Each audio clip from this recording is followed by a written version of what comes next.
The noon sun over Laramie Station burned hotter than Eliza Hart expected. Heat shimmered off the tracks, dust rose with every boot step, and the air tasted like iron. She stepped off the train, set her suitcase down, and the first words out of her mouth slipped free before she could swallow them back. "Oh no. Please tell me that is not my groom." She stood frozen, staring at the tall man waiting near the post. His beard carried threads of gray, deep sunlines creased his face, and his shoulders looked worn from decades of work, not years. She whispered again, horrified, "No, this cannot be him." Caleb Morgan tipped his hat with quiet manners.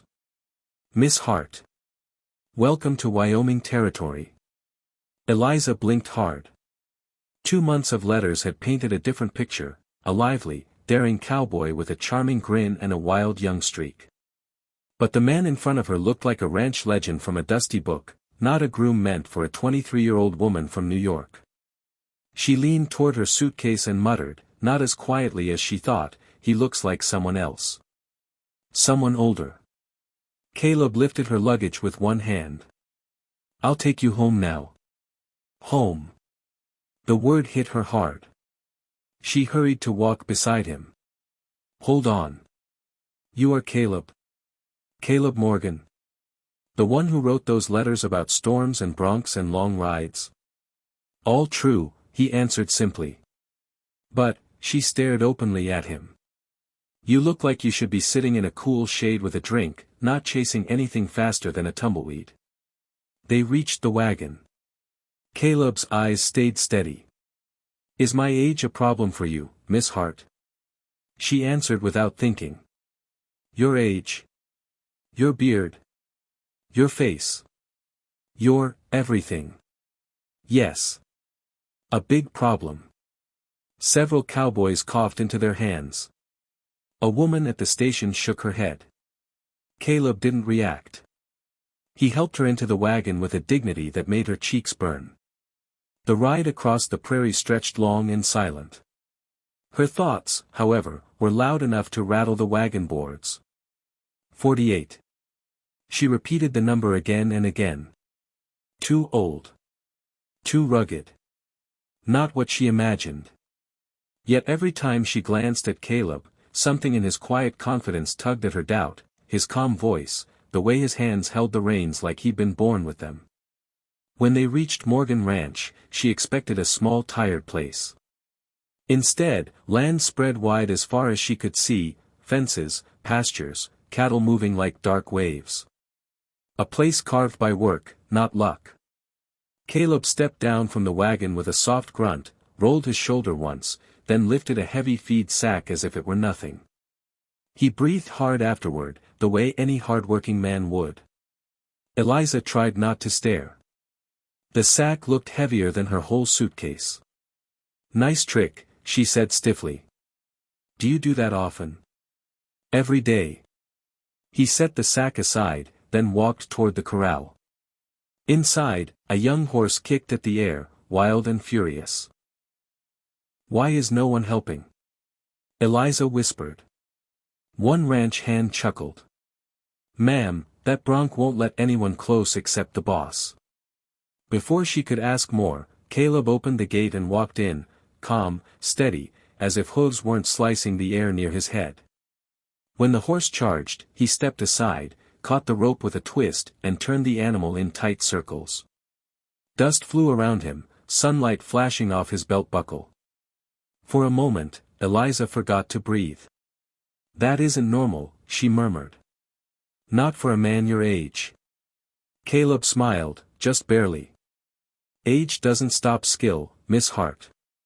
She watched sweat soak through his shirt as he wrestled the bronc's fear into obedience. His hands trembled from the strain. His breath came rough. Suddenly he looked less like a legend and more like a man who pushed through pain because quitting wasn't an option. The admiration that hit her made her furious. To break the feeling, she pointed to a shattered fence beam. "That looks like a job for 3 young men." Caleb walked to it, braced himself, and lifted the heavy beam with one controlled pull. Eliza swallowed. Maybe the letters hadn't exaggerated after all. Caleb met her eyes. Told you. You'll see the truth. And she did, every minute, every task. But neither of them noticed the shadow watching from the ridge. That shadow drew closer. A rider appeared, a broad man with a lazy swagger. Caleb's jaw tightened. "Jesse," he muttered. Jesse Crow tipped his hat toward Eliza with a smile sharp as a thorn. "Miss Hart, you're even prettier than your letters made you sound." "My letters?" Eliza blinked. "You read my letters. I wrote you too. Maybe mine arrived late." Something inside her turned cold. His eyes were wrong, too cold, too calculating. Jesse turned to Caleb. "A young bride, a big ranch, too bad you can't keep either." "Leave, Jesse," Caleb said. Jesse rode closer, leaned in toward Eliza. "Why settle for a man ready for a porch and rocking chair when you could have someone who can keep up with you?" Eliza flushed, opened her mouth, but Caleb stepped between them. "Don't talk to her like that." Jesse smirked. "Or what? You going to chase me off, old-timer?" Tension thickened the air. Jesse finally circled away, but he left dust and danger behind him. Eliza stared at Caleb. "What does he want?" "Everything." The next afternoon arrived heavy and strange. The cattle paced restlessly. Eliza stood on a hill and watched Jesse ride in with 3 men, pushing Caleb's cattle toward the riverbank. Caleb ran for his horse. "Stay here, Miss Hart." "I am coming." They reached the chaos just as a steer broke loose and charged Caleb. Without thinking, Eliza leaped from her horse and yanked him out of the way. The steer splashed harmlessly into shallow water. Caleb stared at her. "You could have been hurt. Better me than you." Jesse laughed as he rode up. "Your bride's got more fire than I expected." When Caleb warned him again, Jesse shoved him. Caleb swung first, his fist cracking against Jesse's jaw. The fight that followed was slow, fierce, muddy, and desperate. Caleb's age showed in the tremble of his arms and the rasp of his breath, but stubbornness pushed him through. He finally threw Jesse into the mud and growled, "This land is mine. This woman is not yours." Jesse spat mud. "This isn't over." Later that night, it wasn't.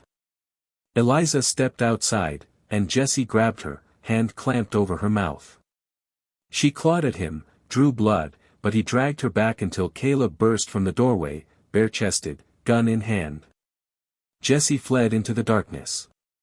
2 weeks passed. Eliza learned Caleb's rhythms, his quiet humor, his hidden aches, the scar on his back. She bandaged his arm one evening and listened as he spoke, voice rough, about the fever that took his first wife 10 years earlier.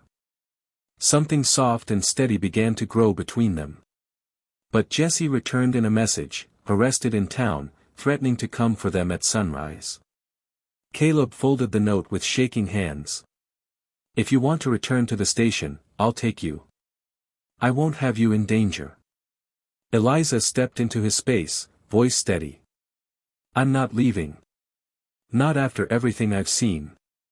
Sunrise came, but Jesse did not.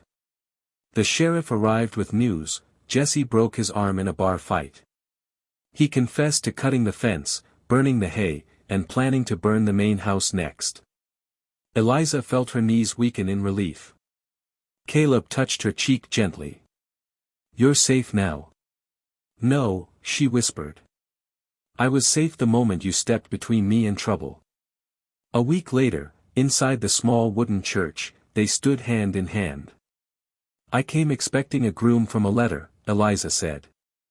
"Instead, I found a man of character. I choose you, every day." Caleb answered, "And I choose you, Miss Hart." Outside, he slid a silver ring, his mother's, onto her finger. She smiled through tears. "Maybe you were never too old. Maybe I was too young to understand what a real man looks like." Sometimes love doesn't ride in young. Sometimes it walks in slow, with gray in its beard, ready to stand between you and the whole world when nights turn dark.